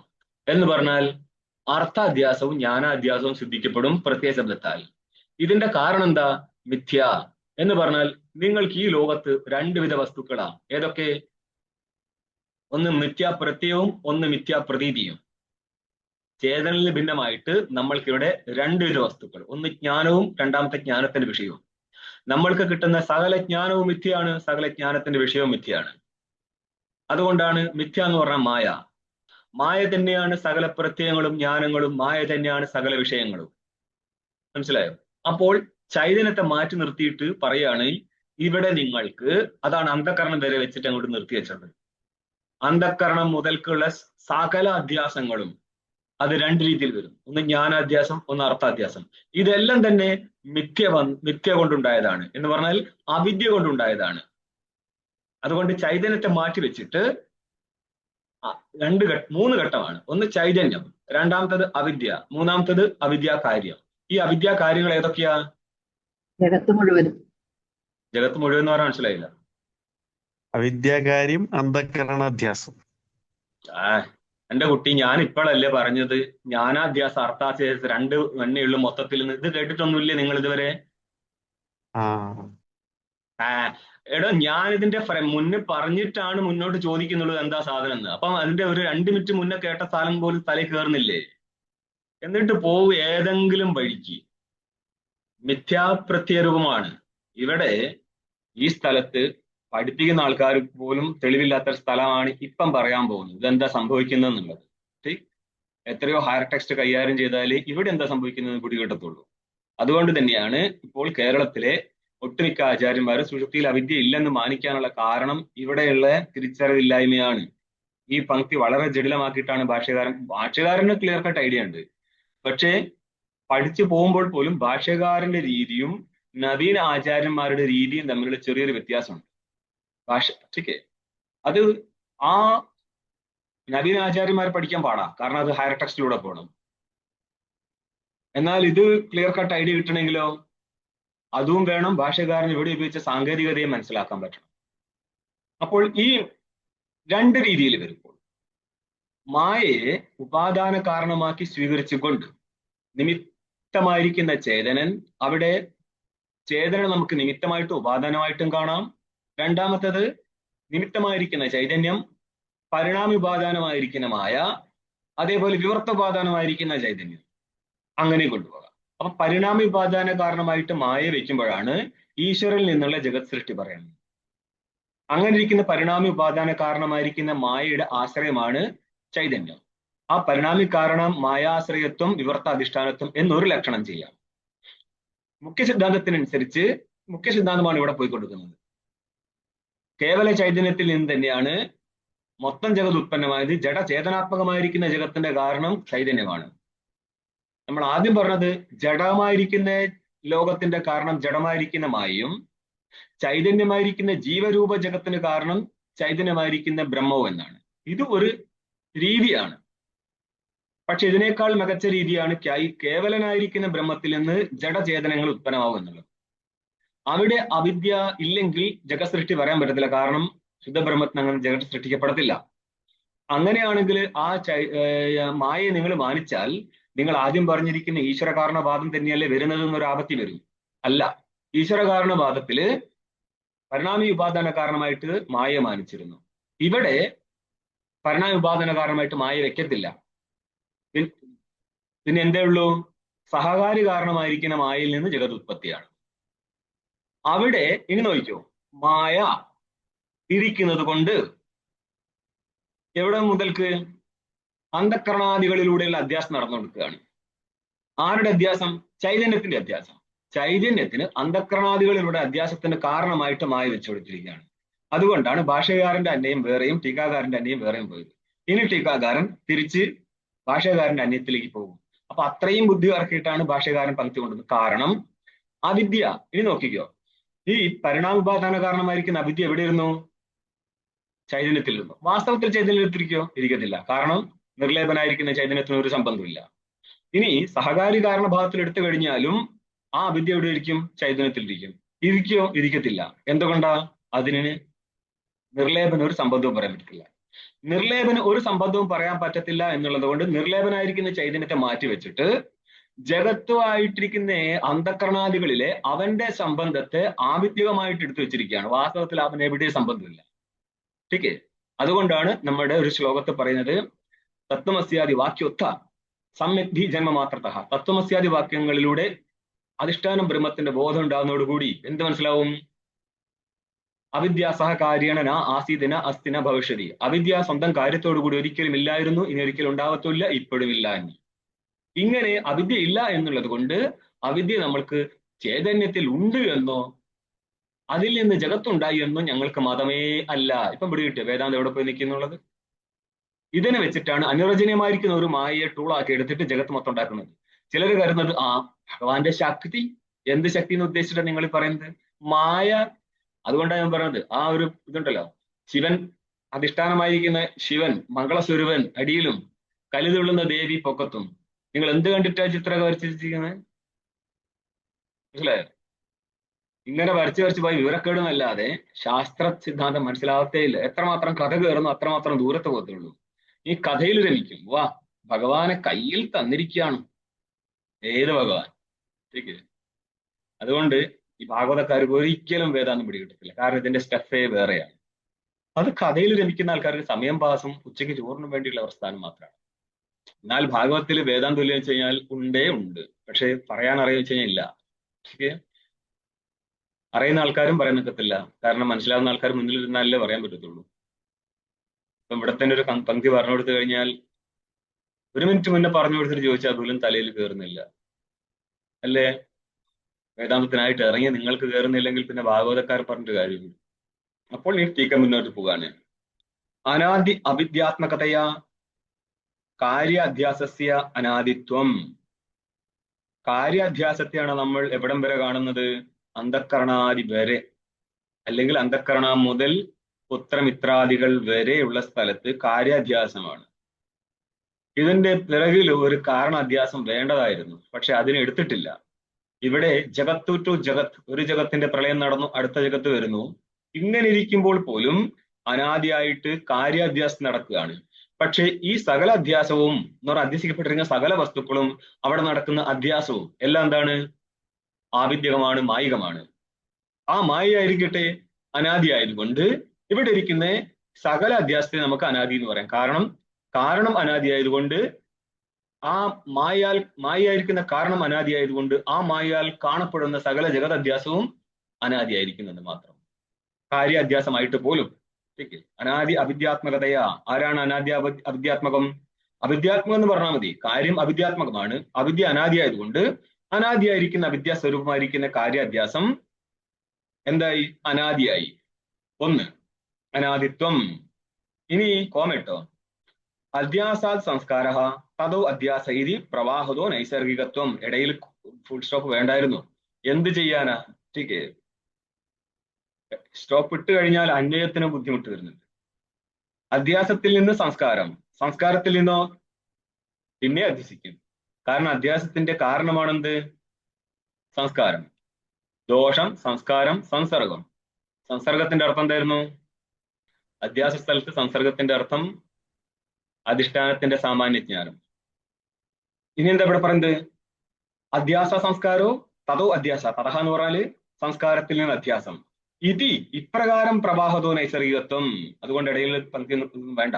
ഇപ്രകാരം പ്രവാഹ രൂപത്തിൽ എന്ത് നൈസർഗികത്വം എന്ന് പറഞ്ഞാല് നൈസർഗികമായിരിക്കുന്ന അധ്യാസം എന്ന് പറയാം. പ്രവാഹതോ അധ്യാസത്തെയാണ് നൈസർഗിക അധ്യാസം എന്ന് പറയുന്നത് അർത്ഥം. ഏവം ഉപാദാനം നിമിത്തം ച ഉക്തം ഭവതി. ഇപ്രകാരം പറയുന്നത് കൊണ്ട് ഉപാദാനവും നിമിത്തവും പറയപ്പെട്ടിരിക്കുന്നു. ഉപാദാനാരാ? അനാദി എന്ന് പറയുന്നത് കൊണ്ട് ഉപാദാനമായിരിക്കുന്ന അവിദ്യയെ കിട്ടി. നൈസർഗികം എന്ന് പറയുന്നത് കൊണ്ട് നിമിത്തമായിരിക്കുന്ന സംസ്കാരത്തെ കിട്ടി. ഇങ്ങനെയാണ് വ്യത്യാസം. ജ്ഞാനം വിന ധ്വംസഭാവാത് ആനന്ദ്യം. ഈ അധ്യാസത്തിന് അന്തം വരുന്നത് ജ്ഞാനം കൊണ്ട് മാത്രമാണ്. ജ്ഞാനമില്ലെങ്കിൽ തുടർന്നു കൊണ്ടിരിക്കും എന്നുള്ളതിനാൽ അധ്യാസം അനന്തമാണെന്ന് പറഞ്ഞു. തദുക്തം ഭഗവത്ഗീതാസു. ഭഗവത്ഗീതാദികളിൽ പറഞ്ഞിരിക്കുന്ന കാര്യത്തെ എടുക്കുകയാണ്. നരൂപമസ്യേഹ തഥോപലഭ്യതേ നാന്തോ ന ച സംപ്രതിഷ്ഠ. ഈ സംസാര വൃക്ഷത്തിന്റെ നിരൂപണം നടത്തുകയാണ് 15-ാം അധ്യായത്തില്. അവിടുത്തെ 3-ാമത്തെ ശ്ലോകമാണിത് ഗീത. ന രൂപം അസ്യ സംസാര വൃക്ഷസ്യ രൂപം തഥാ ന ഉപലഭ്യതേ. എപ്രകാരമാണ് വർണ്ണിക്കപ്പെട്ടത് അപ്രകാരം കാണാൻ പറ്റത്തില്ല. ഇതിന് അന്തമുണ്ടോ? ഇല്ല. ആദിയുണ്ടോ? ഇല്ല. ന പ്രതിഷ്ഠ. ഇതിന് വാസ്തവത്തിലെ ഒരു അധിഷ്ഠാനവും ഇല്ല. പിന്നെയോ മായികമാണതെല്ലാം. ശരിക്കേ ഇതുകൊണ്ട് ഭഗവാൻ ജഗത്തിനെ സൃഷ്ടിച്ചു. ഒരു തമാശയ്ക്ക് ഇതൊന്നും മതമേ അല്ല. ഇവിടെ അങ്ങനത്തെ ഒരു ഭഗവാനെയും സിദ്ധിക്കാൻ പറ്റത്തില്ല, അങ്ങനത്തെ ഒരു ജഗത്തും സിദ്ധിക്കാൻ പറ്റത്തില്ല. ഇതാണ് അദ്വിതീയ വേദാന്ത ചിന്താ പദ്ധതിയുടെ അൾട്ടിമേറ്റ് ലെവൽ. എന്ന് പറഞ്ഞാൽ കേവല ചൈതന്യത്തിന് ഒരു വികാരവും സംഭവിക്കാൻ പോകുന്നില്ല. അതുകൊണ്ട് തന്നെ ബ്രഹ്മ പരിണാമമായിരിക്കുന്ന ജഗത്തില്ല. ബ്രഹ്മത്തിൽ ഒരു അവിദ്യയില്ല, അതുകൊണ്ട് അവിദ്യയ്ക്കും പരിണമിക്കാൻ പറ്റത്തില്ല. പിന്നെ എന്തേ പറ്റത്തുള്ളൂ? ബ്രഹ്മത്തിൽ ജഗത്തില്ല. അല്ല സാറേ ഞങ്ങൾ കാണുന്നല്ലോ എന്ന് ചോദിച്ചു കഴിഞ്ഞാൽ എങ്കിൽ പറയാം ഇതിന്റെ കാരണം അവിദ്യയാണ്. ഇതിന്റെ അർത്ഥം എന്താ? മോനെ ഇതിന് ഒരു സത്തയുമില്ല, നിനക്ക് കാണാമെന്ന് മാത്രമാണ് ഇതിന്റെ അർത്ഥം. അല്ലാതെ ശക്തിമത്തായിരിക്കുന്ന ഒരു ഈശ്വരൻ ഇരിക്കുന്നുണ്ട് എന്നോ ഒറ്റയ്ക്ക് തൊട്ട് കളിച്ചാൽ അക്കളി ഇക്കളി തീക്കളിയാവെന്ന് പറയുന്ന ഗുരുക്കന്മാരുടെ പ്രസ്ഥാനം അല്ല ഇത്. ഇവിടെ ഒരു ജഗത്തില്ലേ ഇല്ല. ഏത് മുക്തുവ സ്വരൂപമാഹ. ഈ അധ്യാസത്തിന്റെ ഹേതുവിനെ പറഞ്ഞിട്ട് ഏതാണ്? അനാദിയായിരിക്കുന്ന മായയും നൈസർഗികം എന്ന് പറഞ്ഞത് കൊണ്ട് എന്ത് അർത്ഥം കിട്ടും? നൈസർഗികം എന്ന് പറഞ്ഞാൽ പ്രവാഹം എന്നല്ല അർത്ഥം കിട്ടിയത്. പ്രവാഹം എന്നുള്ളത് കൊണ്ട് എന്താണ്? അധ്യാസം കൊണ്ട് സംസ്കാരം കൊണ്ട് അധ്യാസമാണ്. അപ്പൊ സംസ്കാരമായിരിക്കുന്ന കാരണത്തെയും കിട്ടി. ഇങ്ങനെ ഹേതുവിനെ പറഞ്ഞിട്ട് സ്വരൂപത്തെ പറയാണ്ട്. ഏത്? അധ്യാസത്തിന്റെ സ്വരൂപം. അതാണ് എന്ത് പറയുന്നത് ഭാഷ്യത്തില്? മിഥ്യാപ്രത്യയ രൂപ എന്ന്. അല്ലേ? ഇനി നിങ്ങൾ ഈ മിഥ്യാപ്രത്യയ ശബ്ദത്തിലെ മിഥ്യാശബ്ദവും പ്രത്യയശബ്ദത്തെ നോക്കിക്കോ. മിഥ്യ എന്താർത്ഥം? മായ. ചിലർ ചോദിക്കും, നിങ്ങൾ ഈ മിഥ്യ ജഗത്ത് എന്ന് പറയുന്നു, ഭാഷ്യകാരൻ എവിടെ മിഥ്യാശബ്ദ പ്രയോഗം നടത്തിയിട്ടുണ്ടോ? ഉണ്ട്. കാണുന്നത് അണ്ടർലൈൻ ചെയ്തോളേ, ആവശ്യം വരും. നിങ്ങൾക്ക് അതേപോലെ തന്നെ വൈദഗ്ധ്യം സർവഭാവാനാം എന്നുള്ള സ്ഥലത്ത് മാണ്ഡവ്യത്തിലും കാണാം മിഥ്യ. അപ്പോൾ മിഥ്യ എന്ന് പറയാൻ മായ എന്നർത്ഥം. മായയുടെ സ്വരൂപം എന്താ? ഇല്ലാത്ത വസ്തുവാണത്. അല്ലാതെ മായ എന്നുള്ളത് ഈശ്വരന്റെ ശക്തിയാണെന്നും ശക്തിയെ വെച്ച് അങ്ങേര് ഇതൊക്കെ ഉണ്ടാക്കിയെന്നും അങ്ങനെയൊന്നും ഇല്ല. ഇല്ലാത്ത വസ്തുവിനെ നിരൂപണം നടത്താൻ വേണ്ടിയിട്ട് ചെയ്തിരിക്കുന്ന ഒരു സംഗതി മാത്രമാണ് മായ. മായ സത്തല്ലേ? അല്ല. അസത്തല്ലേ? അല്ല. സദസത് ഉഭയാത്മകമല്ലേ? അല്ല. നാലാമത്തത് എന്താണ്? സത്വമല്ല, അസത്വമല്ല, ഉഭയവുമല്ല. ഇതിനെന്ത് പറയും? അനിർവചനീയം എന്ന് പറയും. തയാ തയാ കയാ മായയാ, ആ മായയാൽ പ്രതീയതേതി പ്രത്യയ കാര്യപ്രപഞ്ച കോമ. പ്രത്യയശബ്ദത്തിന് അർത്ഥം പറയണം. പ്രതീയതേ എന്ന് പറയാൻ പ്രതീതിയുടെ വിഷയത്തെയാണ് പ്രതീയതേ ഇതി പ്രത്യയം എന്ന് പറഞ്ഞത്. എന്ന് പറഞ്ഞാൽ എന്താർത്ഥം? കാര്യപ്രപഞ്ചം. തയാ പ്രതീയതേ, മായയാൽ സൃഷ്ടിക്കപ്പെട്ടിരിക്കുകയാണ് ഈ കാര്യപ്രപഞ്ചം. ഒന്ന്. രണ്ടാമത്തതോ തത് പ്രതീതിശ്ച, തയാ പ്രതീതി തത് പ്രതീതി എന്ന് പറഞ്ഞാല് ജ്ഞാനാധ്യാസം. ആ മായ കൊണ്ട് വന്നിരിക്കുന്ന ജ്ഞാനാധ്യാസവും മായ കൊണ്ട് വന്നിരിക്കുന്ന അർത്ഥാധ്യാസവും. അപ്പം എവിടം തുടങ്ങും? അന്ധക്കരണം മുതൽക്ക് കാണുന്ന മൊത്തം ജഗത്ത്, അതിനെ രണ്ട് വിഭാഗമാക്കാം. വിഷയരൂപത്തിലും ജ്ഞാനരൂപത്തിലും. ഈ രണ്ടും അധ്യാസമാണ്. അതുകൊണ്ട് ജ്ഞാനാധ്യാസ അർത്ഥാധ്യാസ രൂപത്തിൽ കാണുന്ന മൊത്തം ജഗത്ത് ഇതെന്തിൽ നിന്ന് വന്ന? മായ കൊണ്ടുണ്ടായതാണ് എന്ന് പറയുന്ന അർത്ഥം ഒരിക്കലും സംഭവിച്ചിട്ടില്ല. ഇനി അധ്യാസം നടക്കുമ്പോൾ ആരുമായിട്ട് അധ്യാസം നടന്നത്? ചൈതന്യമായിട്ട് അധ്യാസം. അന്നപ്പോഴാണ് വിഷയമായിട്ടുള്ള ചൈതന്യത്തിന്റെ അധ്യാസം വിഷയത്തിന്റെ പ്രകാശമായിരിക്കുന്ന ജ്ഞാനം എന്നുള്ളതും ചൈതന്യമായിട്ടുള്ള സംബന്ധത്താൽ വന്നതാണ്. അപ്പോൾ ഈ ലോകം മൊത്തത്തിൽ കാണപ്പെടുന്നത് രണ്ട് വിധത്തിലാണ്. ഒന്ന് ജ്ഞാനരൂപത്തിലും, രണ്ടാമത്തെ അർത്ഥരൂപത്തിലും. ഈ രണ്ട് വസ്തുക്കളും എന്താണ്? മായയാൽ ഉണ്ടായതാണ്. ഇതിന്റെ അധിഷ്ഠാനമാണ് ചൈതന്യം എന്ന് കൽപ്പിക്കുന്നത് മാത്രം. വാസ്തവത്തിൽ ഈ മായയ്ക്ക് ചൈതന്യമായിട്ട് യാതൊരു ബന്ധവുമില്ല. അതായത് ഈ കാണുന്ന ജ്ഞാനാധ്യാസവും അർത്ഥാധ്യാസവും ഇതിന്റെ എല്ലാറ്റിന്റെയും കാരണമാണ് മായ. അതുകൊണ്ട് ഈ വസ്തുക്കൾ ഇല്ലാത്ത വസ്തുക്കളെ സിദ്ധിക്കാൻ വേണ്ടിയിട്ടൊരു മായ വെച്ചു എന്ന് മാത്രം. ആ മായയ്ക്ക് മറ്റൊരു അധികരണം ഇല്ലാത്തത് കൊണ്ട് ചൈതന്യം അധികരണം എന്ന് പറയുന്നത് മാത്രം. അല്ലാതെ ചൈതന്യത്തിൽ മായയുണ്ടെന്നോ മായയാൽ ജഗത്തുണ്ടായുണ്ട് എന്നുള്ളതോ ഞങ്ങളുടെ സിദ്ധാന്തമേ അല്ല എന്ന് മനസ്സിലാക്കുക. കഴിഞ്ഞല്ലോ. തസ്യ കാര്യമാഹ. അപ്പം ഭാഷ്യത്തില് മിഥ്യാപ്രത്യയ രൂപ, അതായത് മായയാൽ ഉണ്ടായിരിക്കുന്നതാണ് ഈ അർത്ഥാധ്യാസവും ജ്ഞാനാധ്യാസവുമായിരിക്കുന്ന മൊത്തം ജഗത്ത്. അതുകൊണ്ട് എന്ത് കിട്ടി? തസ്യകാര്യം, ഈ അധ്യാസത്തിന്റെ കാര്യം പറയാണ് ഭാഷ്യത്തില്. കർത്തൃത്വ ഭോക്തൃത്വ പ്രവർത്തക. ചൈതന്യത്തിലെ കർത്തൃത്വം ആണോ? അന്ധകരണത്തിലെ കർത്തൃത്വം ചൈതന്യത്തിലേക്ക് ആരോപിക്കപ്പെടാനുള്ള കാരണമാണ് ഈ അധ്യാസം. ഭോക്തൃത്വം അതും അന്ധകരണത്തിലുള്ളതാണ്. അന്ധകരണമായിട്ട് ചൈതന്യത്തിന്റെ അധ്യാസം നടന്നുകൊണ്ട് ഭോക്തൃത്വം ചൈതന്യത്തിലേക്ക് അധ്യസിക്കപ്പെട്ടു. അന്നപ്പോൾ കർത്തൃത്വ ഭോക്തൃത്വ അധ്യാസത്തിന്റെ പ്രവർത്തകനാരാ? അധ്യാസമാണ്. കർത്തൃത്വ ഭോക്തൃത്വത്തിന്റെ പ്രവർത്തകൻ അധ്യാസം. അപ്പൊ അധ്യാസം ഉള്ളത് കൊണ്ടാണ് കർത്തൃത്വ ഭോക്തൃത്വങ്ങൾ നിലനിൽക്കുന്നത്. ഇത് ആർക്കറിയാം? സർവലോക പ്രത്യക്ഷ, എല്ലാവരുടെയും പ്രത്യക്ഷ, എല്ലാവരുടെയും സാക്ഷിയാൽ ഗ്രഹിക്കപ്പെടുന്നതാണെന്ന് അർത്ഥം. ടീക്ക നോക്ക്. പ്രമാണം നിഗമേതി, പ്രമാണത്തെ പറഞ്ഞ് അവസാനിപ്പിക്കുകയാണ്. സർവലോക പ്രത്യക്ഷ, എല്ലാവർക്കും അറിയുന്നതാണ്. എങ്ങനെ? ഭാഷ്യ ടീക്കെ തന്നെ നോക്കിയോ. സാക്ഷി പ്രത്യക്ഷം ഏവ അധ്യാസ ധർമ്മിഗ്രാഹകം മാനം. സാക്ഷി പ്രത്യക്ഷം മാനം, സാക്ഷിയുടെ പ്രത്യക്ഷം തന്നെയാണ് മാനം. ഇതെങ്ങനെയാ? ധർമ്മിഗ്രാഹക പ്രമാണ സിദ്ധം എന്ന് പറയും. അതായത് ഇപ്പോൾ രൂപം എങ്ങനെ ഗ്രഹിക്കാൻ പറ്റും? രൂപത്തിന്റെ ധർമ്മിയായിരിക്കുന്ന ഘടാദി വസ്തുവിനെ പ്രത്യക്ഷീകരിക്കുന്ന സമയത്ത് നമ്മൾക്ക് രൂപത്തെ പ്രത്യക്ഷീകരിക്കാം. ഇതിനെയാണ് ധർമ്മിഗ്രാഹക പ്രമാണത്താൽ ഗ്രഹിക്കപ്പെടുന്ന വസ്തു എന്ന് പറയുന്നത്. എന്ന് പറയുന്ന അർത്ഥം രൂപത്തിന്റെ ധർമ്മിയായിരിക്കുന്ന ഘടത്തെ ഗ്രഹിക്കുമ്പോൾ രൂപവും ഗ്രഹിക്കപ്പെടുന്നു. ഇവിടെ ഇപ്പോൾ അധ്യാസം ഗ്രഹിക്കപ്പെടുന്നത് എപ്പോഴാ? സാക്ഷിയുടെ പ്രകാശം നടക്കുമ്പോൾ. അപ്പോൾ സാക്ഷിയാണ് ധർമ്മി. സാക്ഷിയായിരിക്കുന്ന ധർമ്മിയിൽ ആ ധർമ്മി പ്രകാശിക്കുമ്പോൾ ആര് പ്രകാശിപ്പിക്കപ്പെടും? അധ്യാസം പ്രകാശിപ്പിക്കപ്പെടും. കാരണം സാക്ഷി തന്നെ ഒരു അധ്യസ്ഥ ഭാവമാണ്. സാക്ഷി പ്രകാശിക്കുന്നതോടുകൂടി അധ്യാസം പ്രകാശിക്കപ്പെടും. മറ്റെല്ലാ അധ്യാസത്തിന്റെ പ്രകാശവും സാക്ഷിയാലാണ് നടക്കുന്നത്. അതായത് അന്ധകരണാദി അധ്യാസങ്ങളും സാക്ഷിയാലാണ് നടക്കുക. അപ്പൊ സാക്ഷി പ്രകാശിക്കുമ്പോൾ അന്ധകരണാദി അധ്യാസങ്ങൾ പ്രകാശിക്കപ്പെടുന്നത് കൊണ്ട് സാക്ഷി പ്രത്യക്ഷ ഗ്രാഹ്യമായതിനാൽ ഇതിനെ ധാർമ്മിഗ്രാഹക പ്രമാണത്താൽ ഗ്രഹിക്കപ്പെടുന്നു എന്നർത്ഥം. പ്രമാണമാണ് ആര്? സാക്ഷി. അനുമാനാദികം തു സംഭാവനാർത്ഥം ഇത്യഭിപ്രേത്യ പ്രത്യക്ഷോപസംഹാര കൃത.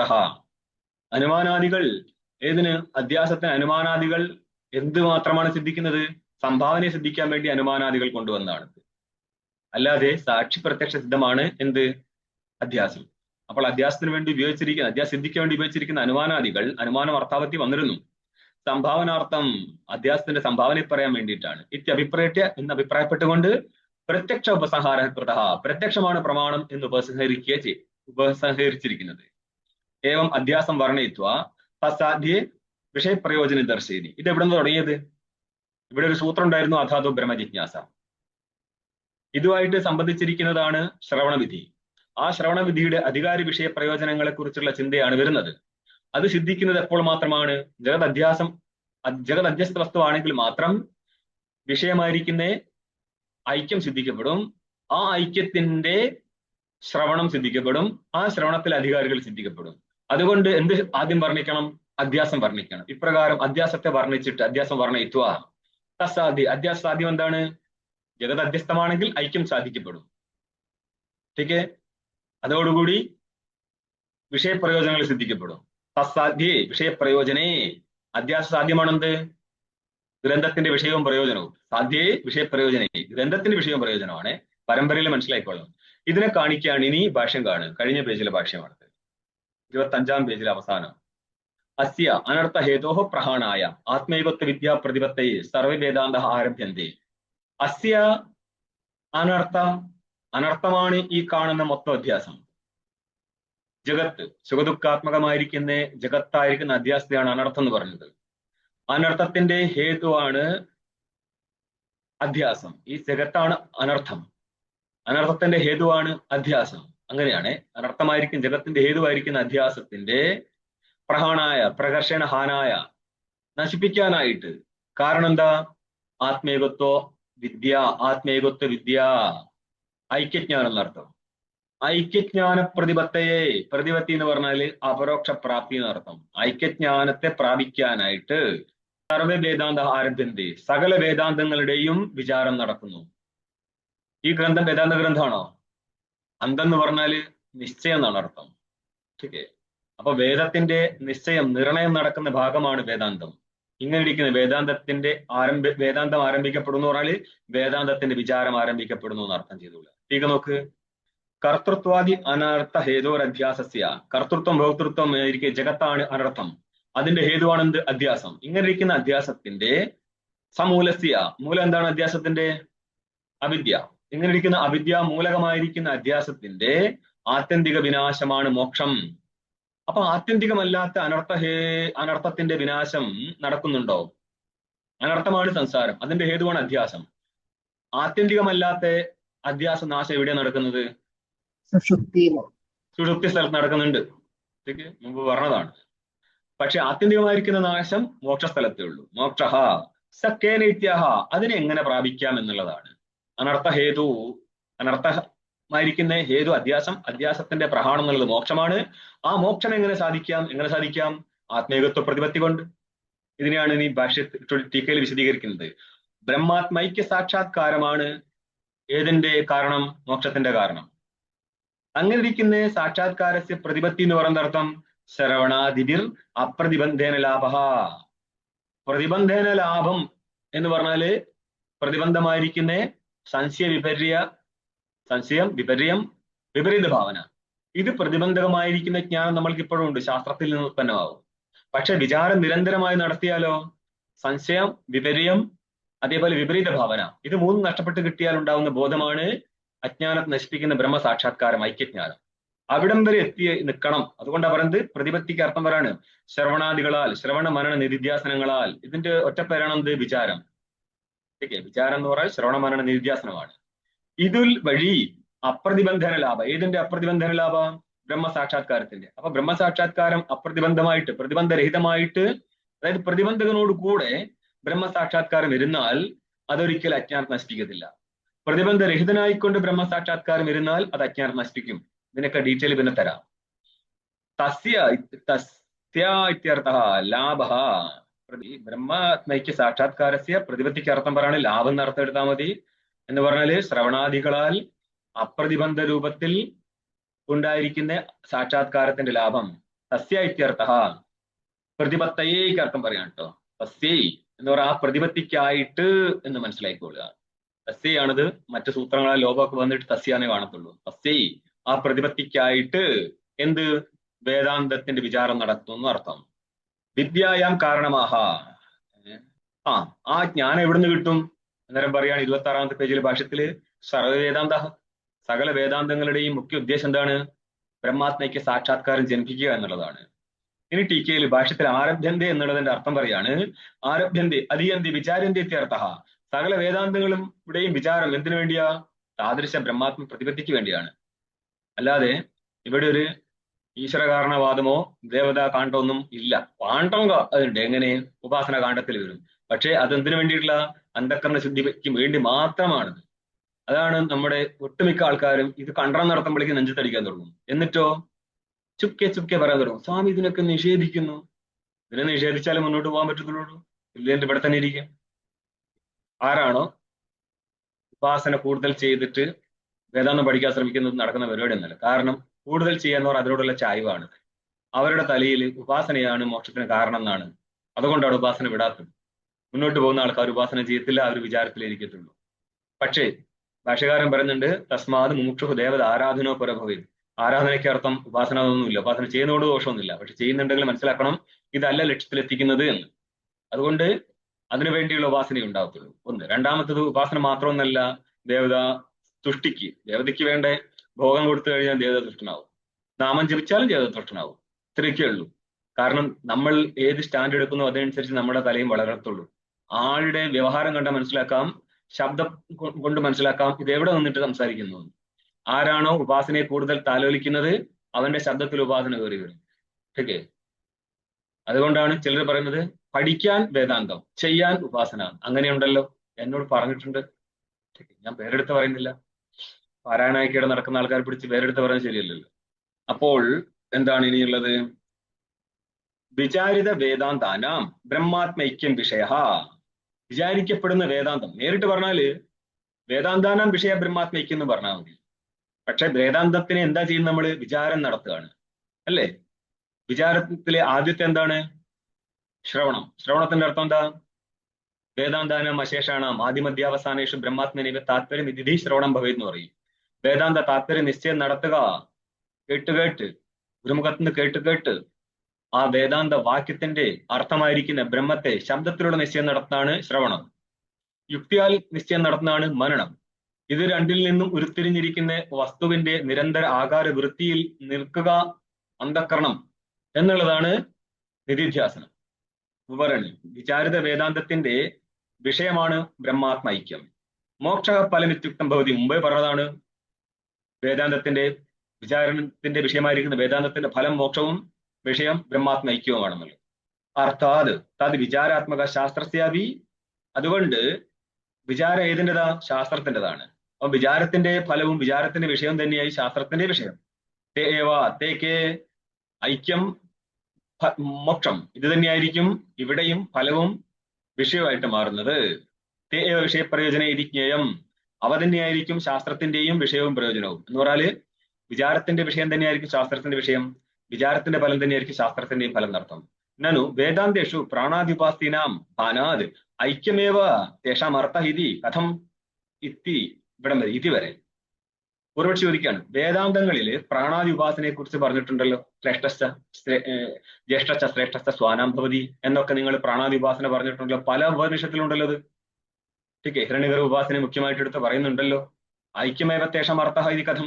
ഐക്യം മാത്രമാണ് ഈ ഉപനിഷത്തിന്റെ അർത്ഥമെന്ന് ശ്രദ്ധിച്ചോളേ. ഐക്യം മാത്രമാണെന്ന് വേദാന്തി പറയുന്നു. പക്ഷേ പൂർവക്ഷി പറയുന്നത് ഉപാസന പറഞ്ഞിട്ടുണ്ടല്ലോ എന്നാണ്. അല്ലേ? ഞാൻ നേരത്തെ പറഞ്ഞില്ലേ, സന്യാസിമാര് പോലും കിണ്ടിയും വിളക്കായിട്ട് ഇറങ്ങിക്കഴിഞ്ഞാൽ നമ്മൾ എന്ത് ചെയ്യും? അവരോടാണ് ഈ ചോദ്യം വെച്ചിരിക്കുന്നത്. ചിലർ ഹാ എന്ന് പറഞ്ഞു കളയും. ഇത് ഹാ എന്നാണോ നാ എന്നാണോ എന്ന് ഉത്തരം നോക്കിയോ? കഥം അതാ അതിനുത്തരം പറയാണ് ഭാഷ്യം കാണുക. യഥാച്ച അയം അർത്ഥ സർവേഷാം വേദാന്താനാം തഥാ വയം അസ്യാം ശാരീരിക മീമാംസായം പ്രദർശയിഷ്യാമ. എപ്രകാരം അയമേവ അർത്ഥ എന്ന് പറഞ്ഞാൽ ഐക്യമാണ് വിഷയം എന്നുള്ളതും മോക്ഷമാണ് ഫലം എന്നുള്ളത് സർവേഷാം വേദാന്താനാം അർത്ഥ അയമർത്ഥ. സകല വേദാന്തങ്ങളുടെയും അർത്ഥം ഇതാണ്. എന്ത്? ഐക്യം വിഷയവും മോക്ഷം ഫലവുമാണ്. തഥാ ആ പ്രകാരമുള്ള കാര്യം വയം നോം അസ്യാം ശാരീരിക മീമാംസായാം, ഈ ശാരീരിക മീമാംസയിൽ എന്ന് പറയുന്ന ബ്രഹ്മപ്രതിപാദകമായിരിക്കുന്ന ഈ ഗ്രന്ഥത്തിലൂടെ വയം പ്രദർശയിഷ്യാമഹ, നോം ഇനി മുന്നോട്ടേക്ക് കാണിക്കുന്നത്. നോക്കണം, ഇന്ന് അടിക്കാൻ പോവാണ്. പാട സംഭവങ്ങളെല്ലാം വിവരിച്ചു തരാന്നുള്ളതിലാണ്. നമ്മൾ ഇത് മുന്നോട്ട് വിവരിക്കുമെന്നാണ് പറയുന്നത്. ഇനി നോക്കണം എന്ത് ഉപാസന എന്തിനു പറഞ്ഞു എന്നുള്ളത് അതാദ്യം മനസ്സിലാക്കിയോ. ശരീരമേവ ശരീരകം. ശരീരം തന്നെയാണെന്ത്? ശാരീരകം എന്നില്ല കേട്ടോ, ശരീരകം എന്നേ ഉള്ളൂ. അത് കപ്രത്യം വരുന്നത് കുൽസിതാർത്ഥത്തിലാണ്. കുൽസിതത്വാത് കുൽസിതേ എന്നൊരു സൂത്രമുണ്ട് പാണിനി സൂത്രമായിട്ട്. 5:3 അഞ്ചാം അധ്യായം 3-ാം ഭാഗത്തിൽ 74-ാം സൂത്രമാണ്. അവിടെ കുൽസിത സൂത്രം കൊണ്ട് കൺ പ്രത്യം വന്നിട്ടാണ് ശരീരത്തെ തന്നെ ശരീരകം കുൽസിതാർത്ഥത്തിൽ. കാരണം ഈ ശരീരം ജീർണിച്ചു പോകുന്നതാണ്, നിന്ദിതമാണ്. ഇവിടെ ഭവിക്കുന്നത് കൊണ്ട് തന്നിവാസി തത്ര ഭവ എന്നുള്ള സൂത്രത്താൽ തന്നിവാസി ശാരീരക, ശരീരത്തിലിരിക്കുന്ന ആരാ? ശരീരം തന്നെയാണ് ശരീരകം. ആ ശരീരകത്തിലിരിക്കുന്നതാണ് ശാരീരക. കഹ ആത്മാ. ശാരീരിക മീമാംസ എന്ന് പറയുന്ന അർത്ഥം ആത്മാവിനെ കുറിച്ചുള്ള പൂജിത വിചാരമാണ് ശാരീരിക മീമാംസ. ആ ഗ്രന്ഥത്തെയും ശാരീരിക മീമാംസ എന്ന് നമ്മൾ പറയാറുണ്ട്. അപ്പൊ പറയാണ് ശാരീരകോ ജീവസ്, ശരീരത്തിലിരിക്കുന്ന ജീവൻ അവൻ ബ്രഹ്മം തന്നെയാണ്. തസ്യ ബ്രഹ്മത്വ വിചാരോ, ആ ജീവൻ ബ്രഹ്മമാണ് എന്ന് നടത്തുന്ന വിചാരമാണ് എന്ത്? മീമാംസ. തസ്യാം എന്ന് പറഞ്ഞാൽ അങ്ങനെ ഇരിക്കുന്ന മീമാംസയിൽ. ഇവിടെ ഈ ഗ്രന്ഥത്തിലൂടെ നമ്മൾ മീമാംസ നടത്താൻ പോവാണ്. മീമാംസ പറഞ്ഞ പൂജിത വിചാരമാണ്, ജീവന്റെ ബ്രഹ്മത്വ വിചാരമാണിത്. ആ സ്ഥലത്ത് നമ്മൾ ഇതെല്ലാം വിവരിച്ചു തരാം. എന്ത്? ഐക്യമാണ് വിഷയം എന്നുള്ളതും ഫലം ബ്രഹ്മപ്രാപ്തി മോക്ഷമാണെന്നുള്ളതും പറയാം. അപ്പൊ ഒരു പ്രസംഗം ഉണ്ടായിരുന്നു. അല്ല, പ്രാണവിഭാസനയുടെ കാര്യം എന്താ കേട്ടാ? അപ്പം പറയാണ്, ഉപാസ്തിനാം ചിത്തൈകാഗ്രദ്വാര ആത്മാ ഐക്യജ്ഞാനാർത്ഥത്വാത് തത് വാക്യാനാമപി. നോക്ക്, ഉപാസ്തികൾക്കും ചിത്തൈകാഗ്രം, ചിത്തസ്യ ഏകാഗ്രത, ഉപാസന നാടുകൊണ്ട് എന്താ ഫലം? ചിത്തത്തിന്റെ ഏകാഗ്രത ഫലം. എന്ന് വഴിയോ ആത്മൈക്യജ്ഞാനാർത്ഥത്വാത്. പെട്ടെന്ന് വിചാരിക്കും ആത്മൈക്യജ്ഞാനം പ്രതി കാരണമാണ് ഉപാസന. അല്ല. പക്ഷെ ഇതെന്തുകൊണ്ട് ഇങ്ങനെ വന്നത്? രണ്ട് കാരണമുണ്ട്. ഒന്ന്, ഉപാസന വഴി ഹിരണ്യഗർഭ ലോകത്ത് എത്തിച്ചേർന്നാൽ ആ ലോകത്തിൽ നിന്ന് ഹിരണ്യഗർഭന്റെ ഉപദേശം വഴി ഹിരണ്യഗർഭന്റെ ആയുസ് പൂർണ്ണമാവുമ്പോൾ മുക്തരാവും. അതുകൊണ്ട് കൂടിയാണ് ഉപാസനയെ മന്ദബുദ്ധികൾക്കായിട്ട് നമ്മൾ ഉപനിഷത്തിൽ കൂട്ടിച്ചേർത്തത്. ഞാനായിട്ട് പറഞ്ഞതല്ല മന്ദബുദ്ധി എന്ന് ഭാഷ്യകാരൻ പറയുന്നുണ്ട്. മന്ദബുദ്ധി പ്രകടനമാണ്. കാരണം ഒരിടത്ത് മനസ്സിനെ നിർത്താൻ വലിയ പണിയൊന്നുമില്ല. പക്ഷെ വസ്തുവിന് വിചാരം ചെയ്തെടുക്കണമെങ്കിൽ അത്രയും കോംപ്ലക്സ് ഐഡിയയിലൂടെ നിങ്ങൾ ഇറങ്ങിയേ പറ്റത്തുള്ളൂ. അതുകൊണ്ടാണ് വിചാരം കഠിനമാവുന്നത്. ഓക്കെ, ഇനി എന്താ പറയുന്നത്? തത് വാക്യാനാം. ഏത് വാക്യങ്ങൾക്ക്? ഉപാസന പ്രാണാദി ഉപാസന പ്രതിപാദിക വാക്യങ്ങൾക്ക് മഹാതാത്പര്യം ഐക്യേതി വക്ഷതേ. അതായത് അവാന്തര താത്പര്യം മഹാതാത്പര്യം എന്ന് പറഞ്ഞ രണ്ടാവും. സകല വേദാന്ത വാക്യങ്ങളുടെ മഹാതാത്പര്യം ഐക്യത്തിലാണ്. അവാന്തര താത്പര്യം മാത്രമാണ് കർമ്മത്തിലും ഉപാസനയിലും വരുന്നത്. കർമ്മത്തെ ഉപാസന ഒരേ കോടിയിൽ കെട്ടിയിരിക്കുകയാണ്. ഇതൊക്കെ രണ്ടും എന്തിനാ? അന്ധക്കരണം ശുദ്ധിക്കുക. അപ്പൊ നിങ്ങൾക്ക് പറയാൻ പറ്റുമോ കർമ്മം കൊണ്ട് മോക്ഷം കിട്ടുമെന്ന്? ഇല്ല. പക്ഷെ കർമ്മം കൊണ്ട് ജ്ഞാനം കിട്ടൂലേ? കിട്ടും. എങ്ങനെ? അന്ധക്കരണ ശുദ്ധി വഴി. അപ്പൊ അന്ധക്കരണ ശുദ്ധിക്ക് മാത്രമേ കർമ്മം കാരണമാവുന്നുള്ളൂ. ഇതേപോലെ ഉപാസന അന്ധക്കരണ ശുദ്ധിക്ക് കാരണമാവുന്നു. ജ്ഞാനം ഏത് വഴിയേ കിട്ടത്തുള്ളൂ? പ്രമാണം കൊണ്ടേ കിട്ടത്തുള്ളൂ. പ്രമേയാണ് എങ്കിൽ അത് ജനിക്കുന്നത് പ്രമാണത്തിൽ നിന്നാണ്. അല്ലാതെ ഉപാസന പ്രമാണമായിട്ട് എവിടെയും പറഞ്ഞിട്ടില്ല മക്കളെ. അല്ലേ? ഉപാസന പ്രമാണമേ അല്ല. നമ്മുടെ ആൾക്കാർക്ക് അത് അറിയാത്തത് കൊണ്ടാണ് ചാടിക്കേറി വരുന്നത്. നിങ്ങൾ നോക്ക്, ഈ സോക്കോൾഡ് ഗുരുക്കന്മാരൊക്കെ വെച്ചിരിക്കുന്ന ഒരു സാധനമുണ്ട്. എന്ത്? ദാനം, ധ്യാനം. ദാനിക്ക് മക്കളെ, ദാനിക്ക് എന്ന് പറഞ്ഞിട്ടാണ് ഇറങ്ങുക. ഓക്കെ, ഇനി ഏവം ഐക്യ ഭക്ഷ്യത്തിന്. ഇനി നമ്മൾ ഇതിനെ കുറിച്ച് മുന്നോട്ട് പറയും. ഏവം അധ്യാസുക്തിയ ബ്രഹ്മാത്മൈക്യ വിരോധാഭാവേന. ബ്രഹ്മവുമായിട്ടുള്ള ആത്മാവിന്റെ ഐക്യത്തിൽ വിരോധമില്ല. കാരണം എന്താ? ഈ ജീവഭേദം അധ്യാസമായിരുന്നു. ജീവനും പരമാത്മാവും തമ്മിൽ ഭേദം അധ്യസ്ഥമാണെങ്കിൽ വാസ്തവം എന്തായിരിക്കും? ഐക്യമായിരിക്കും. അത് വിരോധമായിരിക്കുന്ന കാര്യം വാസ്തവത്തിൽ വരും. വിരോധാഭാവേന വിഷയപ്രയോജനത്വാത്. വിഷയം പ്രയോജനവും ആർക്കുണ്ട്? ശാസ്ത്രത്തിനുണ്ട്. വിഷയമാണ് ഐക്യം, പ്രയോജനമാണ് മോക്ഷം. ഇത് രണ്ടും ആർക്കുണ്ട്? ശാസ്ത്രത്തിനുണ്ട്. അതുകൊണ്ട് വിഷയപ്രയോജനവത്താണ് ശാസ്ത്രം. ശാസ്ത്രത്തിൽ എന്തിരിക്കും? വിഷയപ്രയോജനവത്വം. അതിൽ നിന്ന് പഞ്ചംബന്ധം ചെയ്തിട്ടാണ് വിഷയപ്രയോജനവത്വാത് കസ്യ ശാസ്ത്രസ്യ ശാസ്ത്രം ആരംഭണീയമിതി ദർശിതം. അതുകൊണ്ട് ശാസ്ത്രം ആരംഭിക്കണം. എന്തുകൊണ്ടാ? ശാസ്ത്രത്തിന് വിഷയവും പ്രയോജനമുണ്ട്. അതെങ്ങനെ സിദ്ധിച്ചു? ലോകം ഭേദം കാണുന്നതിനാൽ എങ്ങനെ വിഷയവും പ്രയോജനം സിദ്ധിക്കും? വിഷയം ഭേദം അധ്യസ്ഥമായതുകൊണ്ട് ഐക്യം എന്നുള്ള വിഷയം ശാസ്ത്രത്തിന് സിദ്ധിക്കുന്ന അർത്ഥം. ഇത് പ്രഥമം വർണ്ണകം. ഇപ്രകാരം നിങ്ങളുടെ ഒന്നാമത്തെ വർണ്ണകം കഴിഞ്ഞു. അപ്പൊ ഭാഷ്യത്തിൽ എന്ത് വന്നു? സർവ വേദാന്താനം അയമർത്ഥ പ്രദർശയിഷ്യാമഹ. നമ്മൾ ഇതിന് മുന്നോട്ട് കാണിക്കും. വിഭാഗ വർണ്ണകം എന്ന് പറഞ്ഞല്ലോ. നമ്മൾ നിങ്ങളുടെ പഞ്ചപാദിക വിവരണം, പഞ്ചപാദിക തന്നെ പോകുന്നത് വർണ്ണകങ്ങളിലൂടെ. അവിടെ അധ്യായം എന്നല്ല പറയാ. ഒന്നാം വർണ്ണക, രണ്ടാം വർണ്ണക, 9 വർണ്ണകങ്ങളിലാതിരിക്കുന്നത്. അതുകൊണ്ട് ഇവിടെയും ഒന്നാം വർണ്ണകം ഇവിടെ തീരും. രണ്ടാം വർണ്ണകം ചെറുതാണ്. അടുത്ത പേജിൽ തന്നെ കാണാം രണ്ടാം വർണ്ണകം എന്നുള്ളത്. ഇനി നമ്മൾ എന്താ നോക്കിയോ? വിചാരസ്യ സാക്ഷാത് വിഷയ വേദാന്താഹ. ഇനി ഇവിടെ വിചാരത്തിന്റെ വിഷയമാണ് പറയുന്നത് കേട്ടോ. വേദാന്തത്തിന്റെ വിഷയം വേറെ, വിചാരത്തിന്റെ വിഷയം വേറെ. വിചാരത്തിന്റെ വിഷയം എന്താണ്? വേദാന്തം. വേദാന്തത്തിന്റെ വിഷയം എന്താന്നുള്ള അവിടെ നിൽക്കട്ടെ. വിചാരത്തിന്റെ സാക്ഷാത് വിഷയം വേദാന്തങ്ങളാണ്. വേദാന്തങ്ങളുടെ വിചാരത്തിന്റെ വിഷയമാണ് ആത്മാ. തേഷാം ഗതാർത്ഥത്വ അഗതാർത്ഥത്വാഭ്യാം ആരംഭ സന്ദേഹേ ഗതഃ അർത്ഥോ യസ്യ യേഷാം വേദാന്താനാം തേ വേദാന്താഹ ഗതാർത്ഥാഹ. ഗതാർത്ഥം എന്ന് പറഞ്ഞാല് നിശ്ചിതാർത്ഥങ്ങൾ എന്നർത്ഥം. അതായത് ഇവിടെ ഇനി പ്രസംഗം വരുന്നത്, നിങ്ങൾ എന്തിനാണ് പ്രത്യേകിച്ച് അഥാതു ബ്രഹ്മജിജ്ഞാസ എന്ന് പറഞ്ഞിട്ട് ഒരു വേറെ തന്നെ കാണ്ഡം തുടങ്ങുന്നത്? നിങ്ങൾക്ക് മുൻപേ തന്നെ ജൈനിന് അഥാതു ധർമ്മജിജ്ഞാസ എന്നുള്ളിടത്ത് നിങ്ങൾക്ക് അഥാതു ബ്രഹ്മജിജ്ഞാസ എന്നുള്ള സൂത്രത്തിലൂടെ ഏതൊരു ശ്രുതിയുടെ നിർണയമായിരുന്നുവോ നടത്തേണ്ടിയിരുന്നത്, ആ ശ്രുത്യർത്ഥങ്ങളെ എല്ലാം തന്നെ ഞങ്ങൾ അഥാതു ധർമ്മജിജ്ഞാസ എന്ന് തുടങ്ങിയുള്ള 1000 സൂത്രങ്ങളിലൂടെ, നിങ്ങൾക്ക് ആകെ 555 ഉള്ളൂ, ഞങ്ങൾക്ക് അതിലുണ്ട്. 445 സൂത്രം ഞങ്ങൾക്ക് ഇനിയും വേറെ കിട്ടും, എക്സ്ട്രാ വരുന്നുണ്ട്. അപ്പൊ അതിലൂടെയൊക്കെ ഞങ്ങൾ നിശ്ചയിച്ചു വെച്ചതല്ലേ, നിങ്ങൾ എന്തിനാണ് വേറെ തന്നെ സൂത്രം രചിച്ചത്? അതായത് മുമ്പേ തന്നെ നിശ്ചയിച്ചിട്ടുണ്ടെങ്കിൽ പിന്നെ എന്തിന് രണ്ടാമതും ചർവിത ചർവണം നടത്തേണ്ട ആവശ്യം? അതുകൊണ്ട് നിങ്ങൾ ഈ ഗ്രന്ഥം തുടങ്ങരുത്. അവിടെയാണ് പൂർവപക്ഷി പറയുന്നത് തുടങ്ങരുത്, സിദ്ധാന്തി പറയും തുടങ്ങും. എന്തുകൊണ്ടാ? നിങ്ങളുടെ പൂർവമീമാംസയിലൂടെ സിദ്ധിക്കപ്പെടാത്ത കാര്യങ്ങളാണ് ഞങ്ങൾക്ക് സിദ്ധിക്കേണ്ടത്. ഈ കാര്യത്തില് സൂത്രകാരന്മാർക്ക് ബുദ്ധിമുട്ടില്ലായിരുന്നു, കുഞ്ഞുങ്ങൾക്കാണ് പ്രശ്നം. സൂത്രകാരൻ ധർമ്മജിജ്ഞാസയാണ് വിധിച്ചിട്ടുള്ളൂ, ധർമ്മം മാത്രമല്ല. പക്ഷെ പൂർവമീമാംസയ്ക്ക് അനുസരിച്ച് ധർമ്മം മാത്രമാണ് വേദത്തിന്റെ അർത്ഥം. പക്ഷേ ധർമ്മം എത്രമാത്രം ഉണ്ടോ അത്രമാത്രയും സംഗതി പൂർവമീമാംസയിലൂടെ സിദ്ധിച്ചു എന്നുള്ളത് ജൈമിനിക്ക് അഭിപ്രേതമാണ്. അല്ലാതെ ബ്രഹ്മകാന്ഡം സിദ്ധിച്ചിട്ടില്ല. അവിടെ ബ്രഹ്മകാന്ഡം മാറ്റിവെച്ചിട്ട് ധർമ്മകാന്ഡത്തെ മാത്രമേ അവിടെ സിദ്ധിക്കത്തുള്ളൂ. നിയോഗം, വിധി എവിടെ വരുന്നുവോ ആ കാര്യത്തെ മാത്രമേ അവിടെ സിദ്ധിച്ചിട്ടുള്ളൂ. ഇതിലാണ് ഇവിടെ പറയുന്നത് ഗതാർത്ഥത്വ അഗതാർത്ഥത്വാഭ്യാം. ഗതാർത്ഥം എന്ന് പറഞ്ഞാൽ നിശ്ചിതാർത്ഥം, ഗതാർത്ഥത്വാത് ആരംഭണീയം, ശാസ്ത്രത്തിന്റെ ആരംഭം ചെയ്യേണ്ട ആവശ്യമില്ല, കാരണം ഗതാർത്ഥമാണ്. അഗതാർത്ഥത്വാത് ആരംഭണീയം ഇതി സിദ്ധാന്തി. ഈ കാര്യങ്ങൾ അവിടെ പറഞ്ഞിട്ടില്ല എന്നുള്ളത് കൊണ്ട് ഇവിടെ പുതിയൊരു സൂത്രത്തിലൂടെ കാര്യങ്ങൾ പറയണമെന്ന് സിദ്ധാന്തിയും, അവിടെ പറഞ്ഞതിനാൽ ഇവിടെ പറയേണ്ട, അതിനാൽ പുതിയ സൂത്രം ആരംഭിക്കേണ്ടതാ എന്ന് പൂർവപക്ഷിയും. ഇപ്രകാരം സന്ദേഹേ ഹൃദയ സതി, സന്ദേഹം നടക്കുമ്പോൾ അതെന്തുകൊണ്ടാണ് അങ്ങനെ പറയാൻ കാരണം? കൃഷ്ണസ്യ വേദസ്യ വിധിപരത്വാത്.